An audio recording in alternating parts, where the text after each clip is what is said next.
আসসালামু আলাইকুম বন্ধুরা, কেমন আছেন আপনারা সবাই? তো আজ বাজার থেকে একদম মৌসুমের সেরা ইলিশটা নিয়ে আসতে পারছি, সেজন্য আমি অনেক খুশি।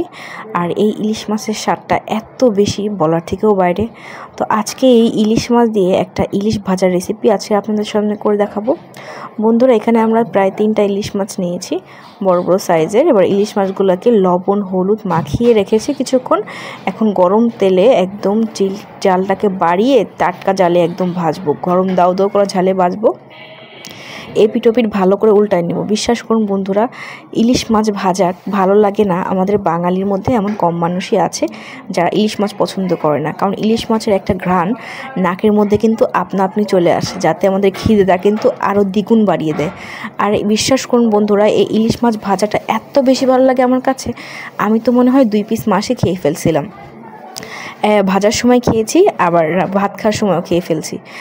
আমাদের এই ইলিশ মাছ ভাজির রেসিপিটার জন্য এখন আমাদের লাগবে তেলটা গরম করে 4-5 টুকরো নিয়েছি পেঁয়াজ, নিয়েছি 6-7 টুকরো মতো ছোটো করে কাটিয়ে রেখেছিলাম কাঁচামরিচ।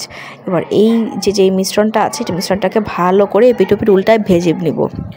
বেশি ভাজা দিলে হবে না, হালকা হালকা ভাজতে হবে। তো অলমোস্ট কিন্তু আমাদের এই রেসিপিটা তৈরি হয়ে গিয়েছে। তো আপনাদের কাছে কেমন লাগলো আজকের এই ইলিশের ভাজার রেসিপিটা? ইলিশ মাছগুলো সত্যি একদম পদ্মার ইলিশ ছিল, আর খেতেও এত ভালো ছিল। বাজার থেকে যে টাটকা এত ভালো এই মৌসুমে সেরা ইলিশটা আনতে পারবো ভাবতে পারিনি। তো আপনাদের কাছে আজকের এই ইলিশ মাছের রেসিপিটা কেমন লাগলো অবশ্যই কমেন্টে জানাবেন।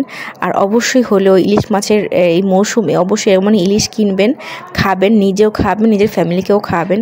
আর সত্যি কথা বলতে বন্ধুরা, এই ইলিশ মাছটা যে এত মজা হয়েছিল বলার থেকেও বাইরে।